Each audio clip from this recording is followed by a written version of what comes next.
Welcome back to TinyBlueGames. My name's of course Seesaw or Chris, and today we're talking about New World in 2020.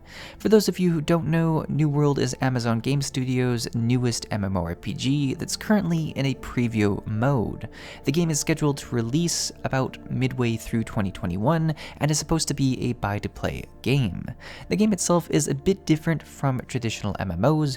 I already did kind of a first impressions video last week when the preview went live, and now that I've had a bit more time to play the preview, I wanted to do a video that sums up some of the more unique features that makes the game different, and whether or not I think they're good for the MMO and will help it survive in the long run. Now, a lot of the features we're going to talk about in this video aren't features that have never been done before. They're popular in certain MMOs or certain survival games, but this is a good mix of these different features that will really make a different feeling MMO that I think will stand out amongst some of the biggest MMOs in the market. And the first thing we're going to talk about is the actual game world. Now, every MMO has its own setting, and this setting is flawed but also beautiful at the same time. And it's flawed because I think some of the narrative, the story of the game, why you're going there and why you're doing certain quests is definitely lost in translation at this period. A lot of the things I'm doing in game, I'm doing just because I want to explore and do them, not because I have any narrative reason to do them. I think from this point to the actual launch of the game, New World has to do a lot of work to actually find ways to deliver the story in a meaningful way and actually work on the story content itself.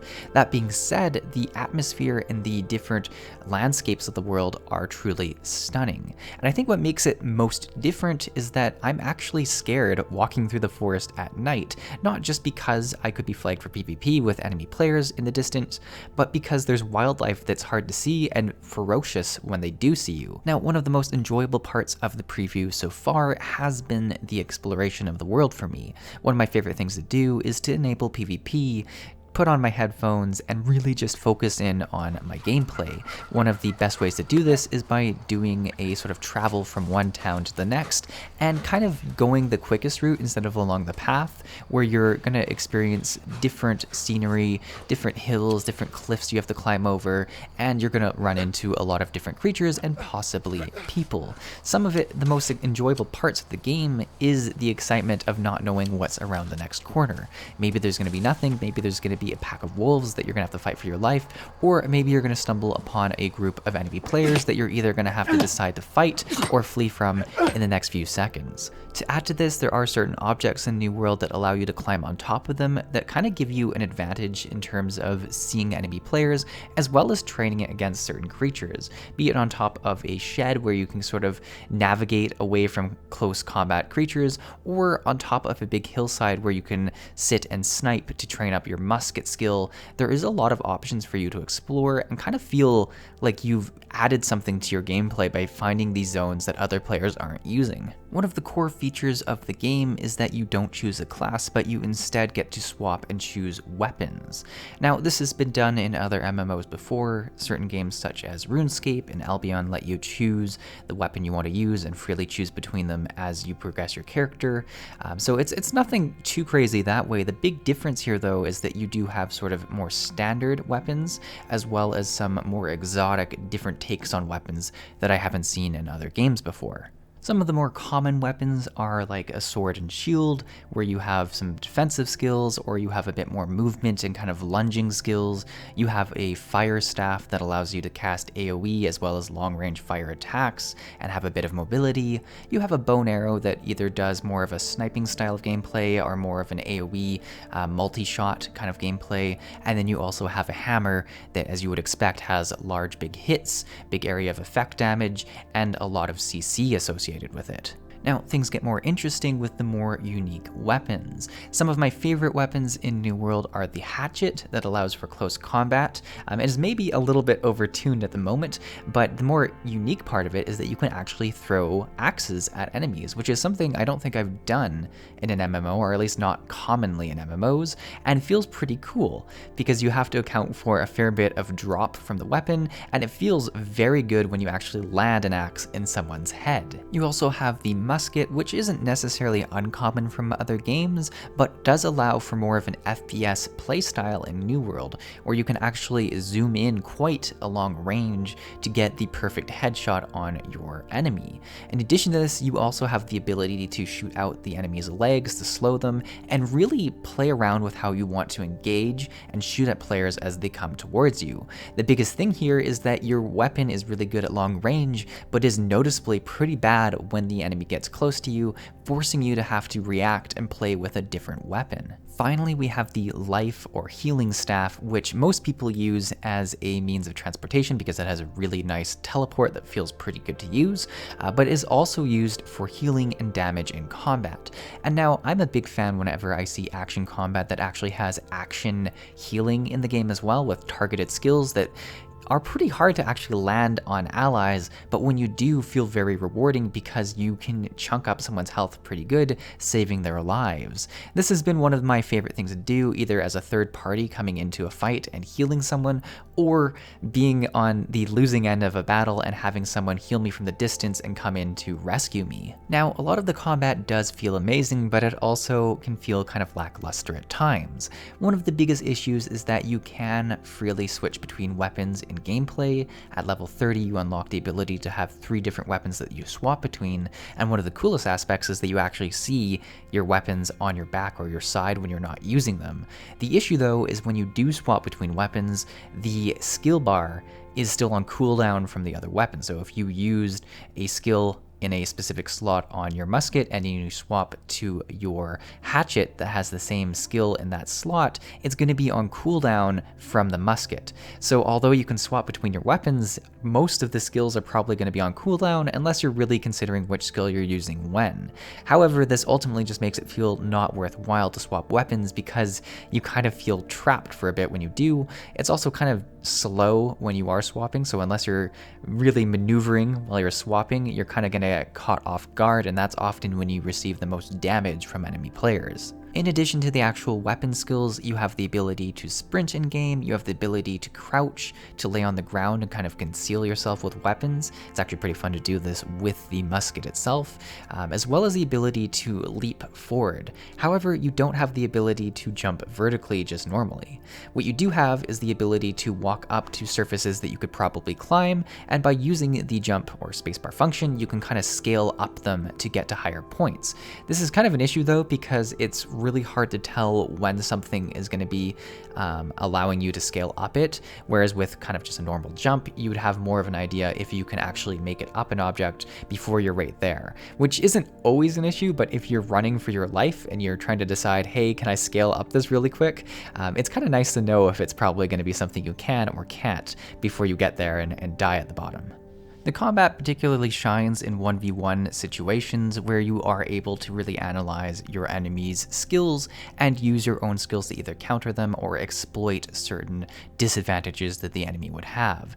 Things particularly get a bit more messy when there are large numbers of players against you, at which point it can kind of be difficult to see which enemy is using what skill, and ultimately it comes down to just big AoE fests where you're kind of just trying to avoid the conflict and kind of skirt the edges to look at certain players that are out of position, which is really what big wars are kind of like, I would assume, but it's kind of difficult to really engage with the combat system at that level of gameplay. I think the bigger thing that New World should focus on is having some sort of arena system that really engages players on more of a 1v1, 2v2, or 3v3 PvP gameplay style. I think this would work really well to show off the game's best combat mechanics and really work well for players to kind of have something to queue in while they're waiting for these larger sieges and wars to take place. Another core feature of the game is only being able to carry a certain weight limit. Now, this is pretty common in a lot of RPGs such as Skyrim, and we typically deal with big space in other MMOs, so the idea of having a constraint of how much you can have on you isn't too surprising. The bigger thing here is though that you kind of have to understand the weights of certain objects more than others. For instance, if I'm going out into the world and I'm going to be mining a bunch of stone or iron or something like that, my weight limit is going to be filled up really quickly quickly, so I can only go out and do a fair bit of that, or a little bit of that rather, before I have to come back to town and put it in my storage or start refining and selling it. The thing here is that you're really deciding what you do need to bring out with you. For instance, if I'm going out to do some mining, well, I'm probably going to bring as little weapon as possible and just really try and leave as much space for the actual material I'm going to gather. Conversely, if I'm going on a sort of XP mission or to do a quest, I'm going to stock up with a bunch of ammunition, a bunch of arrows, I'm maybe going to have a bunch of food and a bunch of different weapons that I want to get some experience with. So it's a very different system that does make you choose what you want before you leave the town. And it does really feel quite rewarding when you do have the right weapon or tool for the job, but can be quite frustrating when you arrive at a particular resource and you might not have the gathering tool or you don't have the space for it, and you have to make the decision of what kind of gear or item you want to leave out there to take back this precious resource. The decision of what to bring is amplified by the fact that you're pretty much walking everywhere you go in New World. There are some means of fast travel. Specifically, you can travel back to an inn that you have marked every hour, and there are certain ways to increase your movement speed, such as using a healing staff with the teleport on it, but there is a lot of walking in your future, and this is both a positive and a negative. I think the positive is that the game feels particularly large, despite the fact that the map isn't actually that big. You just have to explore a lot of it. It's also really nice because when you do complete a quest at a very difficult location to get to, it feels quite rewarding knowing that you traveled all the way there and made your way back safely. The issue with this is if you do die or you get killed by enemy players and you were just about to reach your destination, it can be quite frustrating to have to walk all the way back. Now, I think the game has done a really good job with this and using it to its advantage and really making decisions feel good. I do, however, think that there is room for perhaps mounts or some means of traveling quicker. I think horses, specifically how they work in Black Desert, where you do mount them and you kind of position them somewhere in the world between use, would work really well with this game, as you could kind of use your mount to travel greater distances, but if you're just doing short little walks around an area, you're not necessarily going to go back to the mount, gear up, and travel that way. So I think that would be a really good way to do it.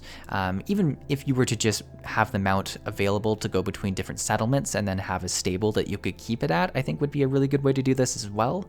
And it does lead sort of to the ability to have combat where you could maybe engage people off their mounts. Maybe you could kill the mount and have it respawn back at the settlement, but that takes the player off of it and you can kind of do these ambushes. So there's a lot of ways they could play with this and make the gameplay very engaging with the mount and sort of just give players that ability to move a bit quicker when they are just primarily focused on travel. It's also another way that players could progress themselves by collecting, training the mount, and sort of looking for specific mounts maybe from difficult to kill creatures. I think having them all be the same sort of walking speed would be a good idea, but cosmetically you could have very different looking mounts that still fit the aesthetic of the game. The final feature I wanted to touch on was one of the biggest surprises of the game, and that is the local in-game voice chat. I'm going to sort of tell you the story of how I first discovered this, because it was one of the most unique MMO experiences I've had in the past few years, and is probably one of the moments that stuck out the most to me in the entire preview of this game. So I was questing in a cave, killing some creatures, when I got ambushed by several creatures that I didn't see behind me, and I was pretty much fighting for my life. I was probably going to end up being overwhelmed by how many creatures I had on me, until another player came and rescued me from this danger. They came and just killed the creatures with me. We both got the XP. That's one of the best parts of the game, is that you do share XP when you kill the same creatures, so people are definitely encouraged to help each other, which is a really good way to build community. But once that was done, I went to my chat and I typed thank you, because that's what I would do in most MMOs, and that's typically where things would stay. We'd probably just go back to doing our own thing. However, in game, I heard him say no problem, like through my headset. I heard a real human voice say no problem, at which point I realized, wait, am I in voice chat with people? And I did a little bit of research. He kind of explained how to chat back to him, the default key being V, and if you were just logged into the local chat, which I must have been, you can definitely hear people and talk to them if you're close to them. So instead of just that interaction ending with a thank you and going off in our own directions, we walked back to town just chatting about our experiences of the game so far. And through that, I made a pretty good friend, I joined a guild, and did a whole bunch of stuff that I normally wouldn't have done in other MMOs. This was a true moment where I felt like I was playing a game with a lot of different unique people and getting to experience them in different ways. I think it was one of the most MMO feeling moments I've had in a long time of playing MMOs. Now, I'm not going to put our actual chat in this video because I think it's kind of unfair to do that to a random person, not that we talked about anything weird. That being said, if you go into town and you have your voice chat on, you're definitely going to hear some pretty interesting conversations, and one of my favorite things to do is just hang out by the trading post with my chat on and just sort of listen to kind of the weird conversations going on, to people trying to make deals or trying to make parties or guilds. It feels like the game is alive. And the coolest part is when you go into town, all of a sudden you're going to hear all these voices, and then when you're out in the wilderness by yourself, it's quiet except for the sounds of animals. It feels dangerous. So there's that contrast that you don't necessarily get from other MMOs. You typically just get it through the actual visuals of the players. Here you get the visuals and you also get the sound of the world with you. So I think that's one of the coolest features that New World has added, and I think it's definitely one of the most MMO engaging features that I've seen, where it actually has players talking to each other again and making those relationships. So there you go, those are some of my favorite unique features of New World. They're obviously not unique to just New World, they're done in certain different games, but I think New World does a good job of taking these features and packaging them in one game to kind of give you a very different playing experience. Now, obviously, this is just a preview, and I've only played for a few hours myself. There's many people who have played much longer than I have, and probably have more developed opinions of certain aspects of the game, but I kind of wanted to go in and just touch a bunch of different elements and kind of get a feel of the overall game, as opposed to becoming the master of one key element. Now, it'll be interesting to see how much the game changes between now and launch, but I definitely think the game offers something unique that you can't necessarily get on the MMO market right now. Will it be a success? It's hard to say, but I definitely think it's worth pursuing the game and seeing how much things change as time goes on. If you did enjoy this video, please consider tossing it a like, and consider subscribing to the channel if you are interested in MMO content such as this. I do hope to do a few more videos on New World between now and when it releases, kind of detailing some of the other experiences I've had throughout the preview, and notably comparing it to other MMOs that I think try to achieve the same feature but in different ways. But yeah guys, hopefully you enjoyed the video, and I will see you in the next one.